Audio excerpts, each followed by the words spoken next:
So I will continue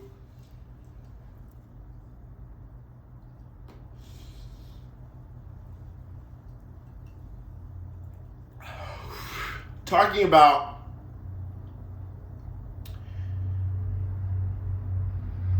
the time when General Electric stock got decimated and I bought a bunch of it for $2 a share. And I was going on in the previous one when I was talking about this.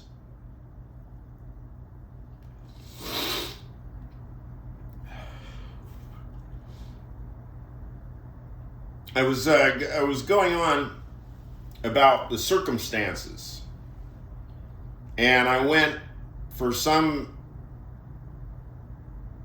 distance. I talked about John Burr Williams and so on,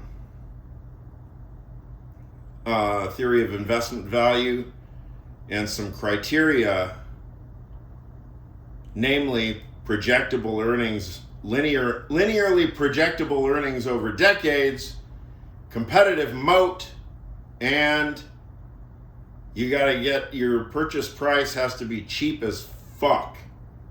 You gotta literally be getting it for free. So the word bargain price in Warren Buffett's world and the world of Charles Munger and John Burr Williams is bargain price. Bargain price means it's fucking free. Why would anybody buy something that was so decimated? Well, as it turns out,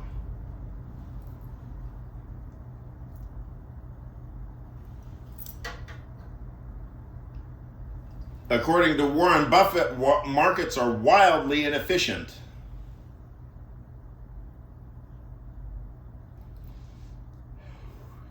They're not even just a little bit inefficient. And the wealth of Berkshire Hathaway is literally a demonstration of the soundness of the theory.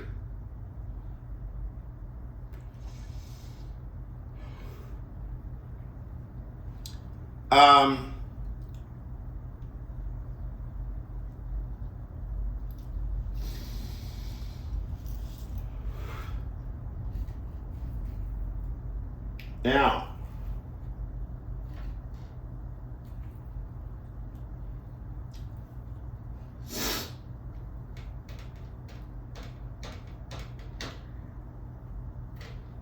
in order to take that approach, you have to understand that you've set up conditions, the first two rules that you're following.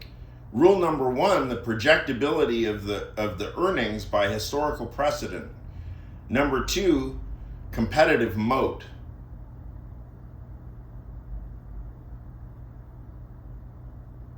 Competition with the company the target company that you have in mind to invest in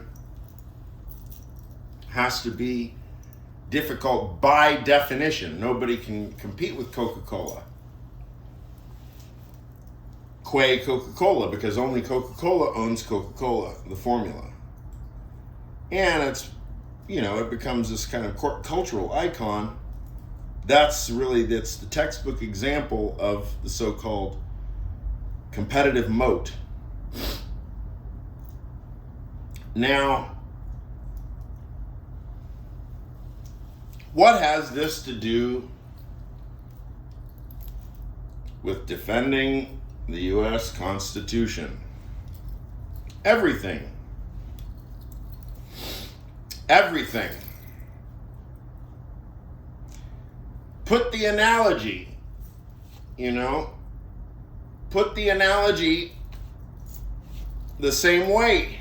Let's imagine that we are going to analyze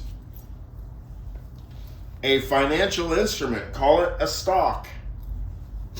I mean, it's been talked about recently that by the talk on the recent Ezra Klein show, that at the very highest upper echelon of human society and so on, that the quid pro quo and the sort of like popularity logic behaves almost like a stock price, so that everybody, and I mean, it's like it's so tight, the comparison, that it's almost not even a comparison. It may very well just be that thing.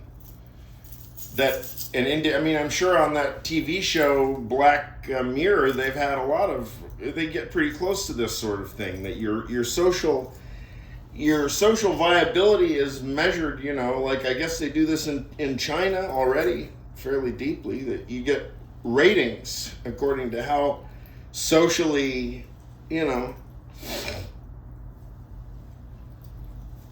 good you are, or whatever, according to the standards set by the people in power, or by the culture. So you really have to have a strong idea of the underlying substance of the financial instrument, or the let's call it an investment instrument. We could think of the U.S. Constitution as a kind of investment instrument, can't we? So right now,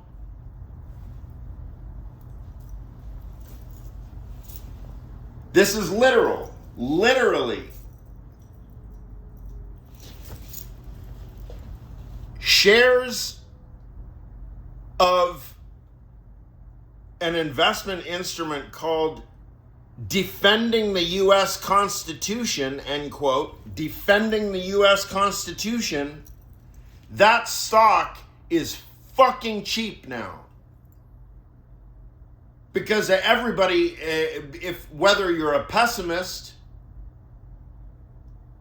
and you're a hard-nosed realist, and you think that democracy's already gone long by the board, right? Or you're a naive Pollyanna Boy Scout, you're still indulging in your fantasies that you can save the day.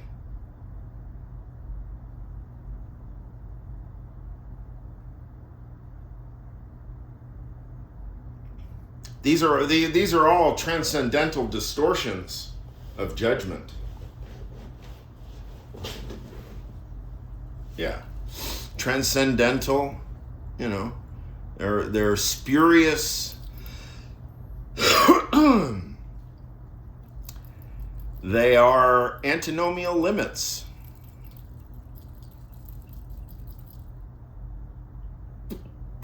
The point at which logic ceases to be immanent logic and starts being a transcendent logic is the moment where the standing of an argument on one side of the antinomy becomes spurious, when it diverges, when it peels off from being an empirical logic and becomes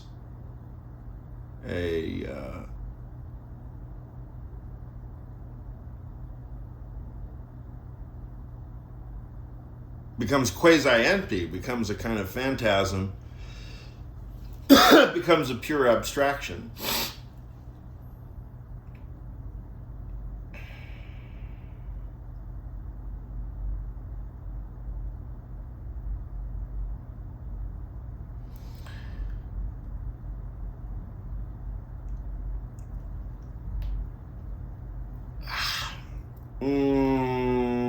So Pollyanna Boy Scouts, whatever, are idealizing in excessively illegal ways, excessively spurious ways. Thus wise would argue Kant.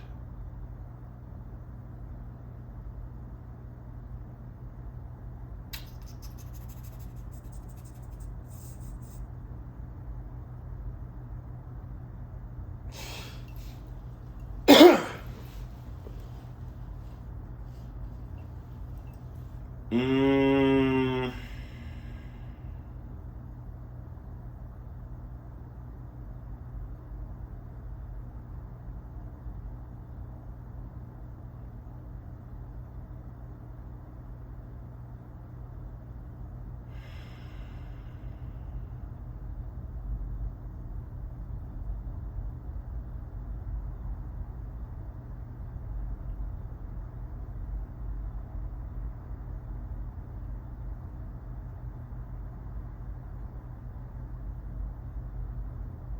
I keep wanting to say democracy's cheap. I mean, I think that I've even heard that, here and there over the weeks.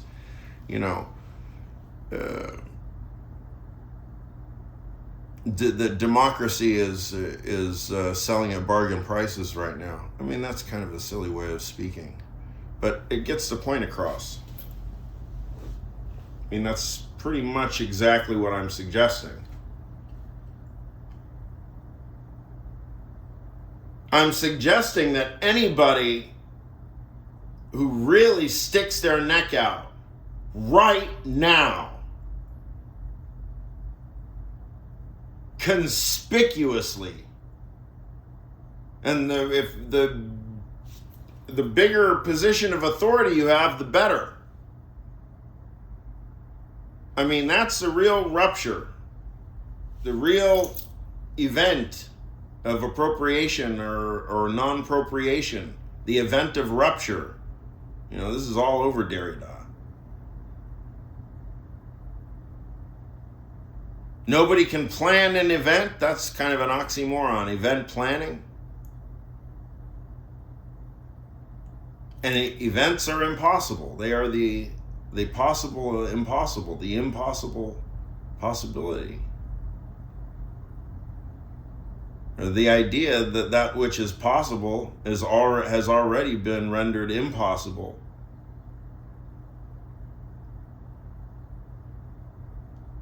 And therefore, the only thing left of possibility is, in a sense, that which has already phenomenologically not been nullified or reduced to mere possibility.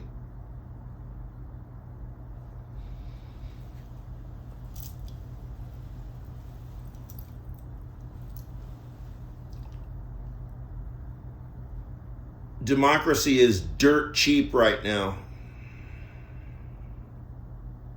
especially if you're the card-carrying member of the club.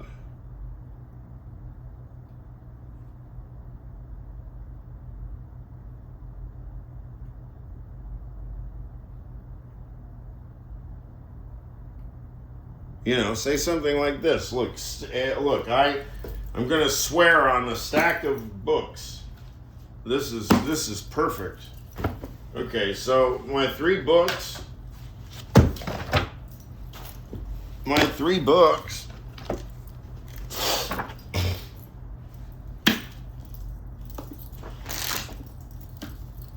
That.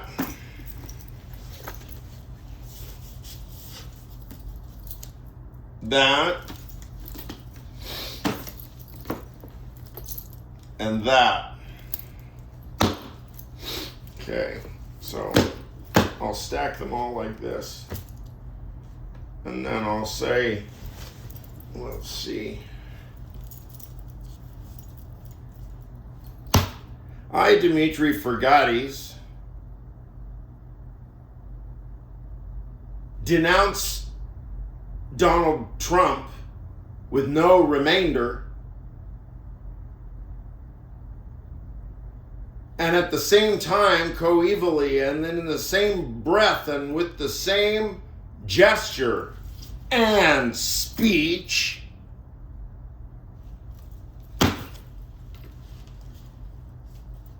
not only do I denounce Donald Trump, but I defend with all fiber of my being until the very final, to the last, to the JVL, to the final, to the last, till the very end. I defend the U.S. Constitution vis-a-vis and contra the hostile force of coercion coming from Donald Trump's government.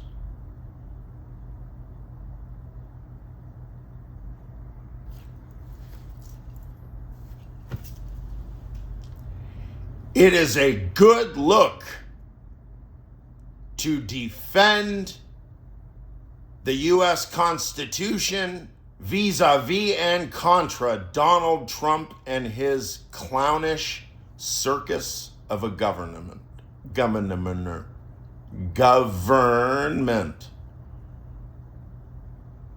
It is a good look to defend the U.S. Constitution contra and vis-a-vis the Donald Trump government of the United States of America.